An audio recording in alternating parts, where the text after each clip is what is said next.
Good morning, it's 10 o'clock. It is the 4th day of March 2021, and if nothing else going on in the world matters, Monopoly is back at Vons and McDonald's, so go out and win yourself a free burger or something. I am your grumpy guide to all things gaming. I put the old in OSR, and today, support me, Dr. Pepper, because I've been told this is the one I should drink. And I do like it, just not all the time, because it's like drinking a liquid brick.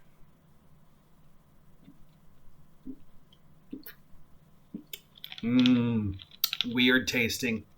So it's Mega Power March, which means, amongst other things, we're going to take a look at some superhero role-playing games.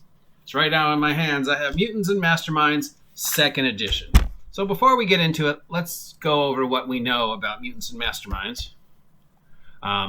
It came out, the 1st edition came out during the OGL. It was one of many OGL superhero games.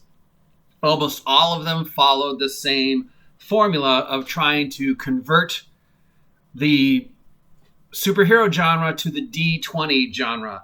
And most of them did basically the exact same thing of getting rid of classes and levels and instead using, well, here's some archetypes to give you examples, and we're going to copy the point-based hero system of champions. So Mutants and Masterminds 1st edition was basically D20 champions. Now, we do know that Mutants and Masterminds 3rd edition is considered one of the best superhero games on the market right now. It plainly refers to itself as the world's greatest superhero role-playing game. Of course, Champions also refers to itself as the world's greatest superhero role-playing game. So, I don't know what the world's greatest superhero role-playing game is. I think it's Marvel, but that's just me. I don't know if there's one. Whatever game you're playing is the best. Okay, let's just get that over with. We also know that due to financial issues, Mutants and Masterminds has not sold well over the past couple of years, to the point where Green Ronin announced that they're making all future Mutants and Masterminds products Patreon-based. So basically, if a splat book for Mutants and Masterminds 3rd edition comes out, it will not be available for sale. It might be drive-through, but basically, if you want it, you have to go on the Patreon, and then you pay them a certain amount to get the PDF, or you pay them a greater amount to get print on demand. It's going to be all print on demand. At least that's the way I think it is. I could be wrong. Now, the reviews of Mutants and Masterminds are pretty decent. They all pretty much say the same thing. It's a very simple, streamlined combat system. It's D20 plus stuff you're very familiar with. But then they sort of glaze over the fact that it's point-based.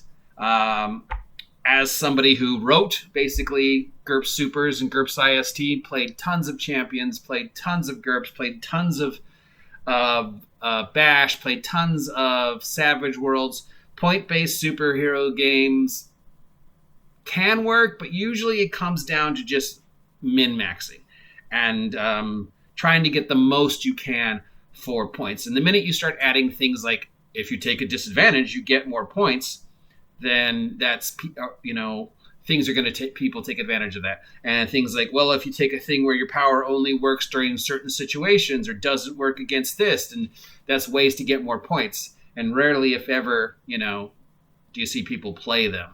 It's up to the DM to remember, oh, you're vulnerable to broccoli. Well, guess what? I mean, I know you thought that the chances of you ever running into a supervillain who's going to use broccoli against you were negative, but this fight's in a restaurant, and it's in the restaurant a salad bar, and you're vulnerable to broccoli, so take 3d6 damage from the salad bar. Suck it.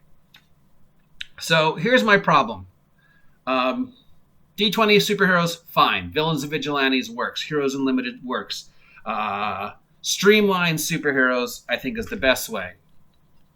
This game's got good art going for it, but when you look at the example characters, that's where you can see the glut. So right now I'm looking at...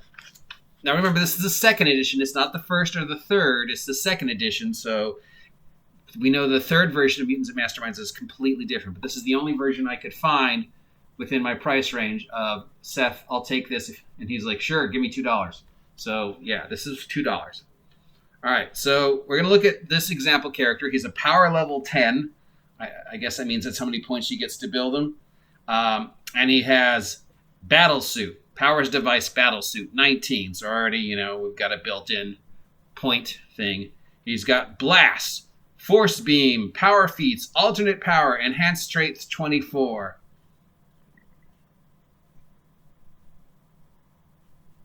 Then he's got Super Senses, Blind Sight, bought as Radio Extended, and Dark Vision, Direction Sense, Distance Sense, Infravision, Regular Radio, and Time Sense. So see, here's my problem. You're glutting the game because your Force Blast is basically bought as a enhanced strength. So you min-maxed to get one power to give you a second power to say that my Force Blast does the exact same damage as enhanced strength 24, and it gives me all the advantages and disadvantages of enhanced strength 24. My super senses give me blind sight, but what I did was I bought blind sight as radio extended radius. Or radar is just it's overly complicated, and of course he has a drawback: normal identity, 4 points. And it's the same with all these other ones, like, energy control, flight, bought as swimming, force field, bought as impervious. It's just a glut of min-max that doesn't necessary. Now, maybe the third edition addresses these issues and makes it much more streamlined and much more logical. Like, you want blind sense? Fine. Blind sense costs you 5 points, 10 points if you want to thing. Plus, and then, of course, we have feats. So not only do we have powers and skills, we have feats that you can thing. And, the minute you add feats, we all know that just sort of drags down things even further. And it's just another way to min-max and power and just... I'm not a fan of point-based superheroes. We all know my huge argument with the developer of GURPS, repeated arguments with the developer of GURPS. It probably is the reason why I got blackballed at GURPS, were just they made illogical choices because it was cost-effective. Your Aquaman clone should know how to swim. Well, he doesn't need to know how to swim because the min-max default gives him swim automatically at a skill rate of 8. And, of course, the argument is that's not the same thing. Knowing how to swim, knowing how to scuba is more than just swimming. Aquaman would know how to operate to the full effectiveness underwater. So he would know how to swim. He would know all the skills a scuba diver would know. He would know how to be the most efficient combat fighter in the 3D environment of underwater, which means he would have at least 1 point in swimming. So, yeah.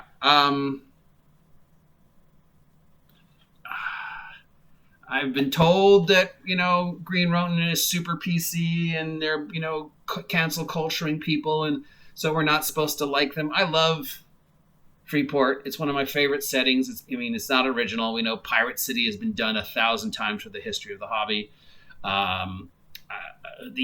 Most of their systems, house systems, are clunky. The age system is way too clunky. This is just unnecessarily clunky. Most of their games that they've made are just unnecessarily clunky and chunky. And this is a very Champions-esque superhero role-playing game. So if you like GURP Supers, if you like Champions, if you want to do a D20 archetype-based superhero role-playing game, which, again, there's archetypes and superheroes. There are no archetypes and superheroes. No superhero fits in a simple box. Spider-Man's got half a dozen powers that don't make sense. Reed Richards doesn't fit in a box. Iron Man's got, tons of crap going on.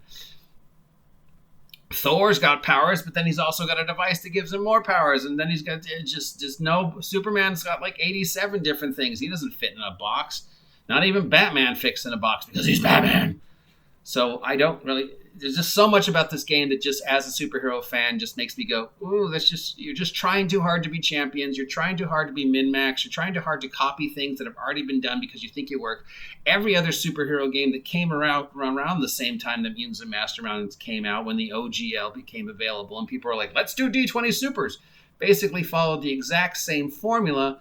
Mutants and Masterminds was the only one that was successful because Green Ronin had success with other products, and they saw the problem, and then they tried to fix it in the second edition by making it, I guess, more like Champions and less like D20.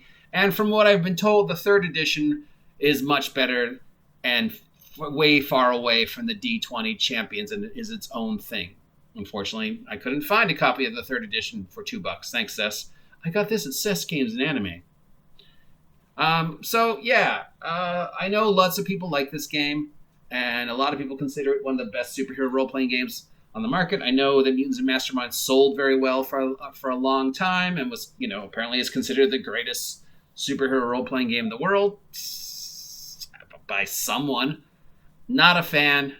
Unnecessarily clunk, unnecessarily chunky, unnecessary, just trying to be too much like Champions, trying to be too much like GURPS, trying to be too much like every other D20 point-based superhero game that came out at the exact same time.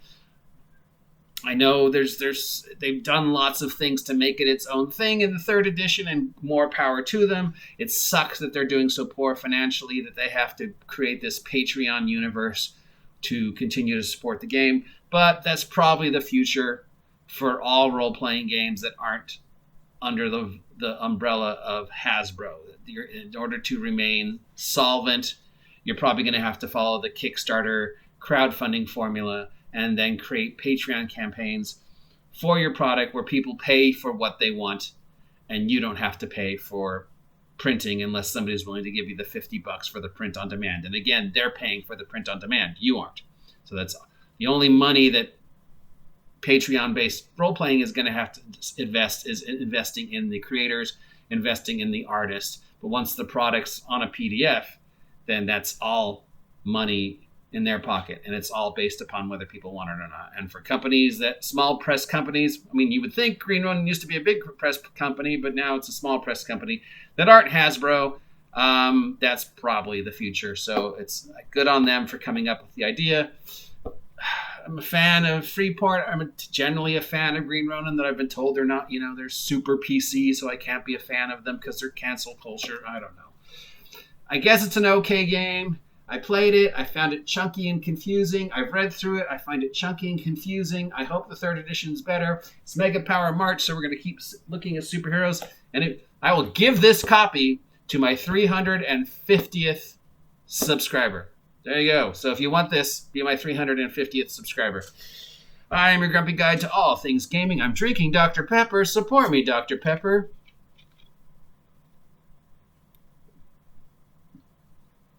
If you appreciate this content, let me know.